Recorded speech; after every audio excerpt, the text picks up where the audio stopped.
Posani Krishna Murali arrest ఇది నాకు తెలిసి వైసీపీ బ్యాచ్ లో ఇది 4వ 5వది అనుకుంటాను. ఇది కీలకమైన వ్యక్తుల్లో ఇది అక్రమమా సక్రమమా అని మన ఆంధ్రప్రదేశ్ ప్రజల్లో వచ్చే స్పందన బట్టి తెలిసిపోతుంది. ఆంధ్రప్రదేశ్లో 80% ప్రజానికమంతా మంచి పని చేశారు, తగిన శిక్ష పడింది పోసాని కృష్ణమురళికి అని 80% పీపుల్స్ అంటున్నారంటే మీరు అర్థం చేసుకోండి.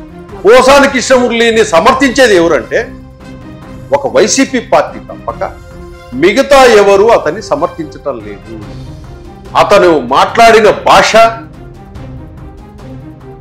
పవన్ కళ్యాణ్ మీద పారేసుకున్న నోరు, ఆ తిట్లు, చంద్రబాబు నాయుడిని లోకేష్ను ఏ విధంగా అయితే తూలనాడాడో ప్రజలందరూ చూశారు. ఇప్పుడు ఆ క్లిప్పింగ్స్ అన్ని అప్పుడు ఏం మాట్లాడాడని కూడా సోషల్ మీడియాలో తిరుగుతున్నాయి. చూసిన ప్రజలంతా